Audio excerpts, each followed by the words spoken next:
ಎಲ್ರಿಗೂ ನಮಸ್ಕಾರ. ನೀವು ನೋಡ್ತಾ ಇದ್ದೀರಾ ಟಿವಿ ವಿಕ್ರಮ. ನಾನು ಮಮತಾಜ್ ಅಬ್ದುಲ್ ನೆಲೆಡ್ಕ. ವೀಕ್ಷಕರೇ, ಮೇ 4ನೇ ತಾರೀಕು ಮಮತಾ ಬ್ಯಾನರ್ಜಿ ಅಧಿಕಾರವನ್ನ ಕಳ್ಕೊಳ್ತಾರಾ? ಅಂಡ್ ಈ ಸತ್ಯ ಮಮತಾ ಬ್ಯಾನರ್ಜಿ ಅವರಿಗೆ ಈಗಾಗಲೇ ಗೊತ್ತಾಗ್ಬಿಟ್ಟಿದ್ಯಾ? ನಿಜವಾಗ್ಲೂ ಮೇ 4ನೇ ತಾರೀಕು ಇತಿಹಾಸ ಬದಲಾಗಬಿಡತ್ತಾ? ಇತಿಹಾಸ ನಿರ್ಮಾಣ ಆಗತ್ತಾ? ಮೋದಿಜಿ ಹೇಳಿದ ಹಾಗೆ ಬಿಜೆಪಿ ಮುಖ್ಯಮಂತ್ರಿ ಪ್ರಮಾಣ ವಚನಕ್ಕೆ ತಯಾರಿಯನ್ನ ಮಾಡ್ಕೊಳ್ಬೇಕಾ? ಅಲ್ಲ, ಕೇಳ್ತಾ ಇದ್ದೀವಿ. ಯಾಕಂತಂದ್ರೆ ಮಮತಾ ಬ್ಯಾನರ್ಜಿಯ ಆತಂಕವನ್ನ ನೋಡಿದ್ರೆ, ಮಮತಾ ಬ್ಯಾನರ್ಜಿ ಆಡ್ತಾ ಇರುವಂಥದ್ದನ್ನು ನೋಡಿದ್ರೆ ಯಾಕೋ ಅದೇ ಸೂಚನೆಗಳು ಸಿಗ್ತಾ ಇವೆ. ವೀಕ್ಷಕರು, ನಿಮಗೆಲ್ರಿಗೂ ಗೊತ್ತು, ಮತ ಎಣಿಕೆ ಮೇ 4ನೇ ತಾರೀಕು ನಡೆಯೋದಿದೆ. ಆದರೆ TMC ಈಗಾಗಲೇ ನಾವು ಸಂಪೂರ್ಣವಾಗಿ ಇದರಲ್ಲಿ ಸೋತು ಹೋಗಿದ್ದೀವಿ, ಆದ್ರೂ ಹೇಗಾದ್ರೂ ಮಾಡಿದನ್ನ ತಡಿಬೇಕಲ್ವಾ ಅಂತ ವ್ಯರ್ಥ ಪ್ರಯತ್ನಕ್ಕೆ ಇಳಿದ ಹಾಗೆ ಕಾಣಿಸ್ತಾ ಇದೆ. ಅದಕ್ಕೆ ಮಮತಾ ಬ್ಯಾನರ್ಜಿ ಅವರು ಸ್ವತಃ ಭವಾನಿಪುರ ಕ್ಷೇತ್ರದ ಸ್ಟ್ರಾಂಗ್ ರೂಮಿಗೆ ಹೋಗಿ ಸುಮಾರು 4 ಗಂಟೆಗಳ ಕಾಲ ಅಲ್ಲಿ ಇರ್ತಾರೆ. ಅಂಡ್ ಆ ಸ್ಟ್ರಾಂಗ್ ರೂಮ್ ಅಲ್ಲಿ ಏನಿತ್ತು ಅಂತ ನೀವು ಕೇಳಿದ್ರೆ, EVM ಅದೇ ರೀತಿ ವಿವಿಪ್ಯಾಟ್ ಯಂತ್ರಗಳನ್ನ ಅಲ್ಲಿ ಇಡಲಾಗಿದೆ. ಅಂದ್ರೆ ಬಿಜೆಪಿ ಅವರು ಏನೋ ಮಾಡಿಬಿಡ್ತಾರೆ ಅನ್ನುವಂಥ ಭಯ ಮೇಡಮಿಗೆ. ಇದರ ಮಧ್ಯೆ ಈಗ TMC ಮತ್ತೆ ಕೋಲ್ಕತ್ತಾ ಹೈಕೋರ್ಟ್ ಬಾಗಿಲನ್ನ ಸಮೇತ ತಟ್ಟಿದೆ. ಕಾರಣ ಏನು? ಮಮತಾ ಬ್ಯಾನರ್ಜಿ ಹೇಳ್ತಾ ಇದ್ದಾರೆ, ಕೌಂಟಿಂಗ್ ಪ್ರಕ್ರಿಯೆಯಲ್ಲಿ ತಮ್ಮ ಸ್ಟೇಟಿನ ಅಧಿಕಾರಿಗಳನ್ನ ಇವರು ಸೇರಿಸ್ತಾ ಇಲ್ಲ, ಯಾರು ಎಲೆಕ್ಷನ್ ಕಮಿಷನ್. ಸೊ ಇದು ಸೇರಿಸದೇ ಇರುವಂತದ್ದು ದೊಡ್ಡ ತಪ್ಪು, ದೊಡ್ಡ ಅಕ್ರಮ. ಎಲೆಕ್ಷನ್ ಕಮಿಷನ್ ಕೇಂದ್ರ ಸರ್ಕಾರದ ಜನರನ್ನ ಬಳಸಿಕೊಂಡು ಕೌಂಟಿಂಗ್ ಮೇಲೆ ಪ್ರಭಾವವನ್ನ ಬೀರೋದಕ್ಕೆ ಪ್ರಯತ್ನವನ್ನ ಪಡ್ತಾ ಇದೆ. ಅಂದ್ರೆ ಸಿಂಪಲ್ ಆಗಿ ಹೇಳೋದಾದ್ರೆ, ದೀದಿ ಪ್ರಕಾರ ನನ್ನ ಜನರನ್ನ ಕೂಡ ನೀವು ಕೌಂಟಿಂಗ್ ಮಾಡುವಾಗ ಸೇರಿಸ್ಕೊಳ್ಳಿ, ಇಲ್ಲ ಅಂತಂದ್ರೆ ಇದು ಪಕ್ಕಾ ಮೋದಿಜಿ ಆಟ, ನಮ್ಮನ್ನ ಸೋಲಿಸೋದಕ್ಕೆ ಅಂತ ಅವರ ಮಾತಿನ ಅರ್ಥ. ಆದರೆ ಇದಕ್ಕೆ ನ್ಯಾಯಾಲಯ ಈಗ ಸ್ಪಷ್ಟವಾಗಿ ಹೇಳಿದೆ, ಇದರಲ್ಲಿ ಏನೂ ಅಕ್ರಮ ಇಲ್ಲ. ಎಲೆಕ್ಷನ್ ಕಮಿಷನ್ಗೆ ಸಂಪೂರ್ಣ ಹಕ್ಕಿದೆ ಕೌಂಟಿಂಗ್ ಸೂಪರ್ವೈಸರ್ ಅಥವಾ ಅಸಿಸ್ಟೆಂಟ್ ಆಗಿ ಸ್ಟೇಟ್ ಅಥವಾ ಸೆಂಟ್ರಲ್ ಇಂದ ಯಾರನ್ನ ಬೇಕಾದ್ರೂ ನೇಮಕ ಮಾಡಬಹುದು.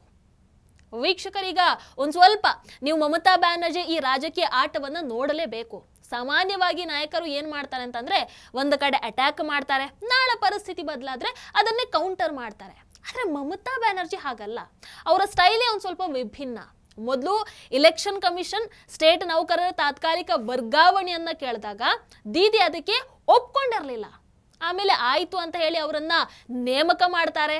ಕೊನೆಗೆ ನೇಮಕ ಮಾಡಿದ ಮೇಲೆ ಆ ನೌಕರರು ಸಹಕಾರವನ್ನ ಕೊಡದೇ ಇದ್ದಾಗ ಅವರನ್ನ ಏನ್ ಮಾಡ್ತಾರೆ, ಸಸ್ಪೆಂಡ್ ಮಾಡ್ತಾರೆ. ಅದಕ್ಕೆ ಅಗೇನ್ ದೀದಿ ದೊಡ್ಡ ಮಟ್ಟದ ಗದ್ದಲವನ್ನ ಮಾಡ್ತಾರೆ.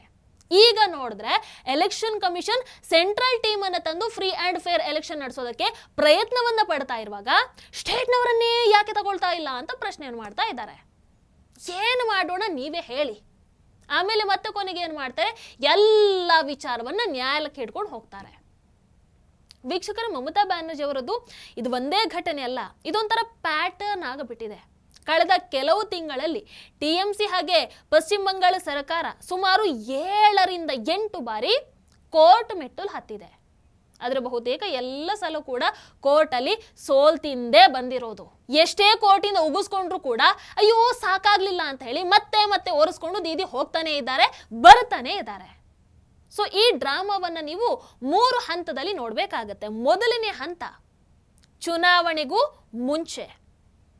ಜನವರಿಯಲ್ಲಿ ED ಐಪ್ಯಾಕ್ ಮೇಲೆ ದಾಳಿಯನ್ನು ಮಾಡಿದಾಗ ಮಮತಾ ಬ್ಯಾನರ್ಜಿ ಏನೆಲ್ಲ ಆಟವನ್ನಾಡಿದ್ರು ನೋಡಿದಿರಲ್ವಾ? ಆ ರೈಡ್ ಆಗ್ತಾ ಇರುವಾಗಲೇ ಒಂದಷ್ಟು ಫೈಲನ್ನ ಎತ್ಕೊಂಡು ಹೋಗ್ತಾರೆ ಕಳ್ಳರ ಹಾಗೆ. ಅದಾಗಿ ಅವತ್ತೇ ರಾತ್ರಿ TMC ಸುಪ್ರೀಂ ಕೋರ್ಟ್ ಹಾಗೆ ಹೈಕೋರ್ಟ್ ಮೆಟ್ಟಿಲನ್ನ ಹತ್ತುತ್ತಾರೆ. ನೆಕ್ಸ್ಟ್ ಮಾರ್ಚ್ ಅಲ್ಲಿ ಎಲೆಕ್ಷನ್ ಕಮಿಷನ್ 79 ಅಧಿಕಾರಿಗಳ ವರ್ಗಾವಣೆಯನ್ನ ಮಾಡಿದಾಗ PIL ಹಾಕಲಾಗತ್ತೆ. ನೆಕ್ಸ್ಟ್ ಅದಾದ ನಂತರ SIR ಪ್ರಕ್ರಿಯೆಯಲ್ಲಿ ವೋಟರ್ ಲಿಸ್ಟ್ ರಿವಿಷನ್ ವಿಚಾರದಲ್ಲಿ ಮಮತಾ ಬ್ಯಾನರ್ಜಿ ಸ್ವತಃ ಸುಪ್ರೀಂ ಕೋರ್ಟ್ಗೆ ಅರ್ಜಿಯನ್ನ ಹಾಕ್ತಾರೆ. ಅಂಡ್ ಈ 3 ಸಲ ಕೂಡ ಈ 3 ವಿಚಾರದಲ್ಲೂ ಕೂಡ ಕೋರ್ಟ್ ಸ್ಪಷ್ಟವಾಗಿ ನಿರಾಕರಿಸುತ್ತೆ. ಅಂಡ್ ಐಪ್ಯಾಕ್ ವಿಚಾರದಲ್ಲಿ ಇನ್ನೂ ಕೂಡ ಒಂದಷ್ಟು ತನಿಖೆ ಮುಂದುವರಿತಾ ಇದೆ. ಇದು ಮೊದಲನೇ ಹಂತ. ಇನ್ನು ಎರಡನೇ ಹಂತ ಚುನಾವಣೆ ಘೋಷಣೆ ಆದ ಮೇಲೆ, ಅಂದ್ರೆ ಮತದಾನದ ಸಮಯದಲ್ಲಿ. ಮೊದಲ ಹಂತದ ಮತದಾನಕ್ಕೂ ಮೊದಲು ಟ್ರಬಲ್ ಮೇಕರ್ ಲಿಸ್ಟ್ ವಿರುದ್ಧ ಅರ್ಜಿಯನ್ನ ಹಾಕ್ತಾರೆ. ಎರಡನೇ ಹಂತದ ಮತದಾನಕ್ಕೂ ಮೊದಲು ಮತ್ತೆ ಅದೇ ಅರ್ಜಿಯನ್ನ ಹಾಕ್ತಾರೆ. ಬಟ್ ಒಂದಷ್ಟು ಹೊಸ ಹೆಸರುಗಳ ಜೊತೆಗೆ ಬರುತ್ತಾರೆ. ಇಲ್ಲಿ ನಿಮಗೆ ಮೊದಲು ಟ್ರಬಲ್ ಮೇಕರ್ ಲಿಸ್ಟ್ ಅಂದ್ರೆ ಏನಂತ ಗೊತ್ತಾಗ್ಲಿಲ್ಲ ಅಂತಂದ್ರೆ ಕ್ವಿಕ್ ಆಗಿ ಹೇಳ್ಬಿಡ್ತೀನಿ.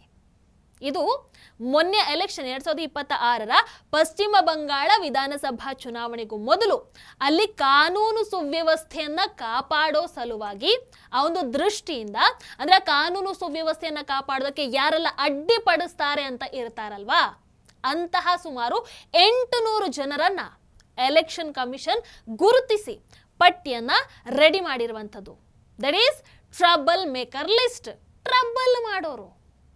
ಇಲ್ಲಿ ಮಮತಾ ಬ್ಯಾನರ್ಜಿ ಆರೋಪ ಏನು ಅಂತಂದ್ರೆ, ನನ್ನದೇ ಪಕ್ಷದ ಕಾರ್ಯಕರ್ತರನ್ನ ಗುರಿಯಾಗಿಸ್ಕೊಂಡು ಕಿರುಕುಳ ನೀಡುವಂತಹ ಪ್ರಯತ್ನ ಇದು. ಯಾಕಂದ್ರೆ ಅದರಲ್ಲಿ TMC ಕ್ಯಾಂಡಿಡೇಟ್ಗಳಿದ್ದಾರೆ, MLAಗಳಿದ್ದಾರೆ, ಕೌನ್ಸಿಲರ್ಸ್ ಇದ್ದಾರೆ, ಪಂಚಾಯತ್ ಮೆಂಬರ್ಸ್ ಇದ್ದಾರೆ, ಎಲ್ಲರೂ ಇದ್ದಾರೆ. ಇವ್ರುಗಳು ಏನು ಮಾಡೋದು? ಮತದಾನಕ್ಕೆ ಅಡ್ಡಿಪಡಿಸೋದಾಗಿರ್ಬೋದು, ಮತದಾರರಿಗೆ ಧಮಕಿ ಹಾಕೋದಾಗಿರ್ಬೋದು, ಇವೆಲ್ಲವೂ ಡೌಟ್ ಇದ್ದಿದ್ರಿಂದ ಅವರನ್ನ ಆ ಲಿಸ್ಟಿಗೆ ಹಾಕಿರುವಂಥದ್ದು. ಇನ್ನು 3ನೇ ಹಂತ ಕೌಂಟಿಂಗಿಗೆ ಮುಂಚೆ, ಎಲೆಕ್ಷನ್ ಆಯ್ತಾ, ಕೌಂಟಿಂಗ್ ಬಾಕಿ ಇದೆಯಲ್ಲ, ಅದಕ್ಕೆ ಏಪ್ರಿಲ್ 30ನೇ ತಾರೀಕು 2 ಬಾರಿ ಅರ್ಜಿಯನ್ನು ಸಲ್ಲಿಕೆ ಮಾಡಲಾಗತ್ತೆ. ಒಂದು, ಕೌಂಟಿಂಗ್ ಸೆಂಟರ್ ಬದಲಾವಣೆಗೆ ವಿರೋಧ, 2ನೇದು ಸೆಂಟ್ರಲ್ ನೌಕರರನ್ನ ಕೌಂಟಿಂಗಿಗೆ ಹಾಕಿರೋದಕ್ಕೆ ವಿರೋಧ.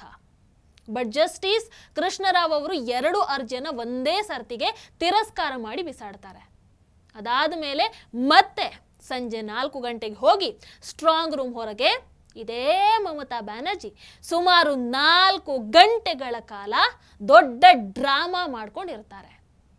ಅಂದ್ರೆ ಈ ಎಲೆಕ್ಷನ್ ಶುರು ಆದಾಗಿಂದ ಒಟ್ಟು 7ರಿಂದ 8 ಅರ್ಜಿಗಳು 7ರಿಂದ 8 ಬಾರಿ ಕೋರ್ಟ್ ಮುಂದೆ ಹೋಗಿದ್ದಾರೆ. 3 ಹಂತದ ಆಟವನ್ನು ಆಡಿದ್ದಾರೆ. ಆದರೆ ಪ್ರತಿ ಸಲ ಫಲಿತಾಂಶ ಏನು? ಫೇಲ್ಯೂರೇ, ಎಲ್ಲ ಫೇಲ್ಯೂರು. ವೀಕ್ಷಕರ, ಮತ್ತೊಂದು ಕಡೆ ನೋಡಿದ್ರೆ ಈಗ ಪಶ್ಚಿಮ ಬಂಗಾಳದ ಎಕ್ಸಿಟ್ ಪೋಲ್ಗಳು ಹೆಚ್ಚಾಗಿ ಏನು ಹೇಳ್ತಾ ಇದ್ದಾವೆ?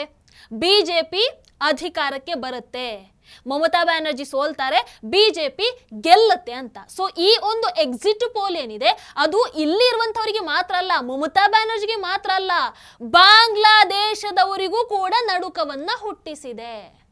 ಯಾಕೆ ಅಂತಂದ್ರೆ ಬಾಂಗ್ಲಾದೇಶದ ಸಂಸತ್ತಲ್ಲಿ NCP ಸಂಸದ ಅಖ್ತರ್ ಮಾತಾಡ್ತಾ ಹೇಳ್ತಾನಂತೆ, ಅಲ್ಲಿನ ಎಕ್ಸಿಟ್ ಪೋಲ್ಗಳು ಬಿಜೆಪಿ ಬರುತ್ತೆ ಅಂತ ಹೇಳ್ತಾ ಇದೆ. ಬೈ ಚಾನ್ಸ್ ಅಲ್ಲಿ ಬಿಜೆಪಿ ಅಧಿಕಾರಕ್ಕೆ ಬಂದ್ರೆ ಅಕ್ರಮ ಬಾಂಗ್ಲಾ ವಲಸಿಗರನ್ನ ಎಲ್ಲರನ್ನ ಕೂಡ ಬಿಜೆಪಿ ಪಶ್ಚಿಮ ಬಂಗಾಳದಿಂದ ಓಡಿಸುತ್ತೆ.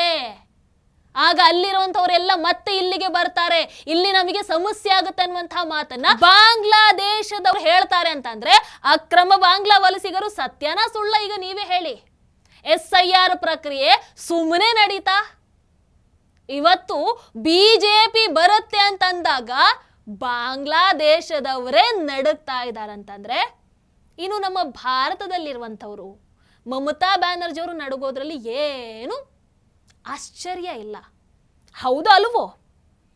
ಅಲ್ಲಿ ನೋಡಿ ಅವ್ರು ಹೇಳ್ತಾರೆ, ವಲಸಿಗರ ಸಾಗರವೇ ಹರಿದು ಬಂದು ನಮ್ಮಲ್ಲಿ ಬಿಕ್ಕಟ್ಟು ಸೃಷ್ಟಿ ಆಗಬಹುದು. ಬಾಂಗ್ಲಾದೇಶದಲ್ಲಿ ಭಯ ಪಡ್ತಾ ಇದ್ದಾರೆ ಬಿಜೆಪಿ ಬಂದ್ರೆ ಅಂತ.